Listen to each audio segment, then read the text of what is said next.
G'day guys, and welcome back to our second week of Outdoor Education on the online format. This week we're going to be looking at packing for field trips, some tips and tricks about things you want to bring, some safety stuff, and yeah, a few other things. So looking forward to it. We'll just start with our learning intentions for this lesson. The first one being able to identify items required for a safe and successful camp. So looking at things that you're going to bring with you if you were to go on a trip. The second one, applying reasoning to justify choices about what you're packing. So it's not about just what we're bringing and just coming up with a list, but we also want to know why we're doing that and having the reasons behind that. For the reasons that we are bringing those things. The third one, understand how packing decisions relate to safety, comfort, and well-being in the outdoor setting. So similar to the justifications, but we're looking at why we're bringing these things and how that impacts us on our trip in relation to those things around safety, comfort, and well-being. And then the last one, identifying rucksack packing strategies that minimize effort and maximize efficiency. So looking at how we can pack our rucksack so we're not working so hard on a walk or a trip. So we're minimizing the effort we're putting in when we're walking because we want to save that for other things, and then maximizing efficiency around things like unpacking easily, packing quickly, getting things out that we need in a quick manner. So yeah, that's our learning intentions for the lesson. Apologies, I've also just had to move outside. So get outside if you want, get in the outdoors. If you want to do this lesson outside, that'd be good. Get outside and get amongst it. So our first activity of the day, I just want you, I'm curious to see what you guys think. So I want you to answer this question on the Padlet there, scan the QR code, and I want you to list 5 items that you would take on a camp with you, and then provide some justification as to why. But don't include food or water. Let's pretend we've got all of that, and then we've got a basic level of clothing on our bodies, and we've got shoes and stuff like that. So what 5 items would you take on a camp, excluding food, water, and basic clothing necessities? So scan the QR code, pause the video, and see what we can write down in there. Alrighty. So for my 5 items that I would bring on a camp, and I think the absolute essentials, the first one is a sleeping bag. Obviously, if we're out on a field trips, weather is a big thing in terms of being cold is a major concern for safety wise. So yeah, sleeping bag to make sure we get comfortable sleep would be number 1 for me. Second one, a tent as well. Shelter is super important to get out of the conditions if we need be. So 2 would be tent for me. Third one's a rain jacket. Some of you might have had it, some of you might have not, but a rain jacket is a really simple thing to prevent things like hypothermia. Being able to stay dry is super important. So a rain jacket would be a third one. We've also got fleece. So we did say we had basic clothing on us, but I would say fleece material, jumpers and things like that, and beanies would be a massive essential because they are moisture wicking, so they don't absorb water and they dry super quickly. So staying dry and warm is super important when we're on camp. And then a fifth one for me would be a head torch. It's pretty hard to operate around at night without being able to see. So yeah, the last one for me would be a head torch. For our next slide, I just want to focus on something called pack smart and stay safe. It's a pretty easy term, and I guess it's a little bit self-explanatory, but it sort of encompasses all the things we really need to know about packing for camps. So some things that we need to consider in order to sort of abide by this motto, it would be the first one being weather conditions. So when you're going on trips, there's heaps of planning that goes involved, but looking at the weather conditions prior to your trip is a super important thing. You'll look at the climate, what climate you're in. Are you going in summer? Are you going winter, spring? The weather conditions going to change throughout your trip. But yeah, looking at the forecast prior to your trip and planning for that in terms of your packing is super important, because if you know that it's going to be cold, it's going to be raining, you're going to be wanting to bring maybe an extra pair of clothing, things like that, making sure your tent's really waterproof, all those sort of things. But yeah, making sure those weather conditions are correct so that when you are out and about walking and you've packed accordingly and you're not going to get stuck in a situation you don't want to be in. The second one being the duration of your trip. How many days and nights are you going for? Because if we're only going for a 2-night, 3-day walk, you're not going to have to bring heaps. But if you're going for a 7-day expedition and you know you could face some different conditions all the way throughout there, you want to be packed accordingly in terms of your food. You might bring less clothes because you want to pack lighter. But looking at how long your trip's going for is a super one in terms of how much you're going to bring and what you need to bring as well. Third one is the difficulty of your trip. So often there's a bunch of easier walks you can do, but you also might do a really technical walk. So you need to look at how long your days are as well. Are you doing big kilometers? Are you doing 20K days? Or is it just going to be like a base camp and then a day walk? Elevation's another one. So you might look at how high you're climbing. Are you going to change conditions up high compared to you are down low? and then also the technicality of the walk. So is it pretty easy, pretty flat? Is there a standard trail the whole way? Or you're going to have to do a bit of technical bushwalking and maneuver out some places, and yeah, makes it a little bit difficult. And you got to pack accordingly to that too. The fourth one being the ability of your group. If you're going with a group that is quite capable and understands what they're doing, you don't have to worry too much about that. But if you're leading a group that's a bunch of novices, you got to consider things that you might need to bring to ensure that the rest of the group's safe. So you might need to bring extra first aid stuff. You might need to bring an extra jacket, things like that, to make sure everyone in your whole group is safe.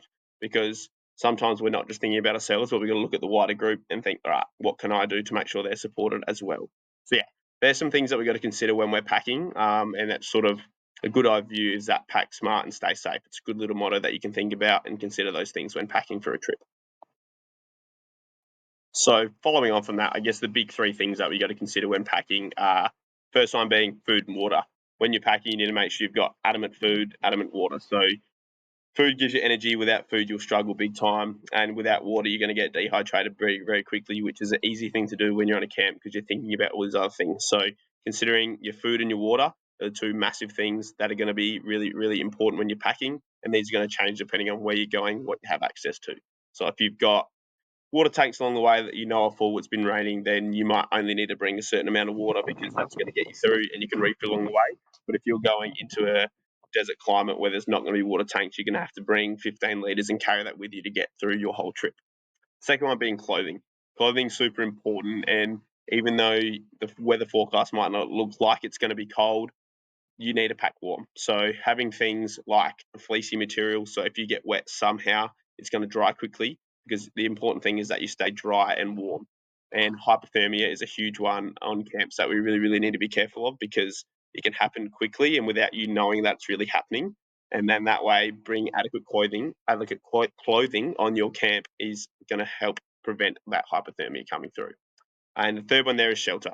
The things you want to say, as I said before, you want to stay warm, you want to stay dry. Without a good shelter, you're good luck staying dry in some cold and wet conditions. So ensuring you've got shelter. Now this might change. It might be a single man tent, it might be a double man tent. And if the weather's good, you might just be sleeping under a tarp. But you need to be able to escape the conditions if you need be. And yeah, having a good shelter will do that for you. And here's just a list of some of those things I'll talk about. So shelter, whether that be tent or tarp, up to you, depending on your conditions. You need a really good sleeping bag to prevent hypothermia as well. A lot of the time, people, when you see kids rolling in with really average sleeping bags and they can't sleep all night and they wake up and they're freezing and they're shivering, which is actually really dangerous. So make sure you've got a good rated sleeping bag for your conditions is essential.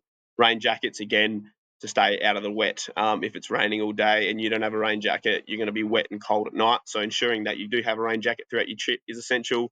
Fleece, I spoke about how it's moisture wickening. It's not going to get wet for long. It's easy to dry and it keeps you really warm. And the last one is a torch as well.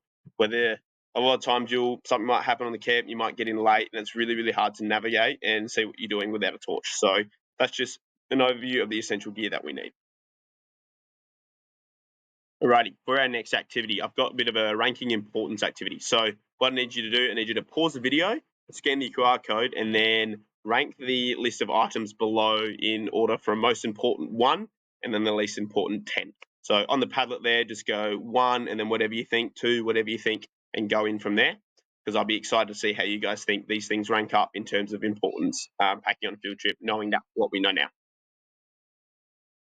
Alrighty, I've got my order here that I put together. So the first one being a tent, sleeping bag, then rain jacket. I think that's a big 3 to keep you out of the conditions, making sure you are warm and dry. The 3 things that are pretty much essential for survival. So yeah, I've got them as my first 3. Fourth one being a torch, pretty hard to get around at night, as I was saying, without being able to see anything. So torch of 4. 5, I've got a first aid kit. Some people might think it's a bit more essential than a torch, but I've seen people be able to come up with some cool things without first aid kits. So if you are doing first aid, if you are doing out the red, you often do like a wilderness first aid and it teaches you to be really resourceful. But yeah, having a first aid kit is also super helpful and I would recommend it 100%. So I've got that one at 5. The next one, sunscreen. Sun is a very, very deadly thing out in the camp. If you get burnt to a crisp, it can be a very non-enjoyable experience for you. So sunscreen after that. Then I've got a hat. Hat's super important as well, preferably wide brim. Bringing them is essential. Then I've got snacks. It's always nice to snack, but it's not going to be the end of the world if you don't have snacks, as long as your actual food and your dinners and your lunches are at a good standard. And then I've got a pillow. Don't have to bring it. You can get inflatable ones, but shoving clothes in a little dry bag will do the job there sometimes. And then Crocs. Bit of a luxury. I always bring Crocs on camps with me because I hate having to sit in my shoes for a long period of time. So Crocs are a good campsite touch, but yeah, definitely not an essential one. So yeah, that is my order for my packing. All right, the next slide we've got here is just looking at how you would pack your rucksack if you were going on a trip. So the way this sort of is designed is that you've got easy access to things you might need in an instant, and then it's also about weight distribution, about what's going to have the least effort and least take the least toll on your body when you are doing a walk. So if you look here, you've got the light things at the top. That might be the brain, but you'd also put the things there that you'd need quickly. So things like your lunch, your rain jacket, your first aid kit, things that are pretty light but you might need pretty quickly. You put there. Then you put the heavy things towards your back.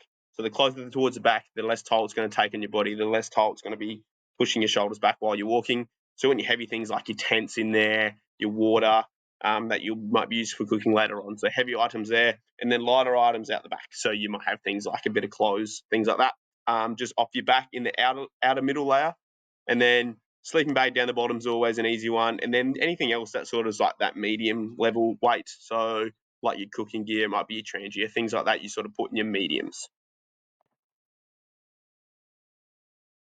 Alrighty, so knowing that, we're going to pause the video. We've got one more activity here. You're going to pause the video, go to the QR code, and I want you to use the list that we have below. So we've got sleeping bag, clothes, food, cooking, tent, etc. And I want you to sort of tell me where you would put each of these items in your pack. So we'll say the top's where it says light at the top there, and then the outer middle is also the light stuff. Then the inner middle is where it says heavy, and then upper bottom where it says medium, and then the bottom obviously where it says sleeping bag. So pause the video, scan the QR code, and then tell me whereabouts you would place each of these items. Alrighty, so for me, I'll give you the answers now. Sleeping bag, we'll start with that one, a pretty easy one, down the bottom. Often rucksacks have easy access to things down the bottom as well, so having your sleeping bag down there, if someone's in shock or having hypothermia, you can chuck them in there pretty quickly for safety reasons, which is great.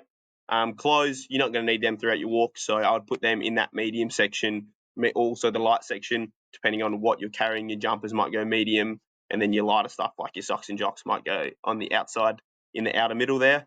Our food, that's probably heavy to medium. Food's often quite heavy, so I'd put that close to my back near my water most likely. But in saying that, at the end there it says lunch, I'd have that in the light section up the top because I'll be needing that throughout the day when we stop for lunch. So I don't want to be unpacking my whole kit just to eat some lunch. So I would be doing that, putting near the top bit. Cooking gear, not going to need that throughout the day unless you're cooking lunch, but I don't tend to. So that'll be medium to heavy somewhere in there. Tent, that's always going to be heavy. That's going to be close to your back as close as you can. Sleeping mats, that would go on the light stuff. So that sometimes is carried on the outside of your pack, depending what sleeping mat you've got. But that would go in a light section. Rain jacket, that's going to be an essential one that you need throughout the day if the weather conditions change. So having that accessible at the top in the light section, they pack down pretty small as well. And then first aid kit as well, you want that accessible as soon as you can. So a lot of things, couple of things near the top that are light and easy accessible, and the other sort of things just float into that. And that pretty much sums up our packing for expeditions week for our education unit. So next week we're going to look at some maps and some navigation techniques that we might use. But thank you all for joining me today, and look forward to seeing you next week. Cheers.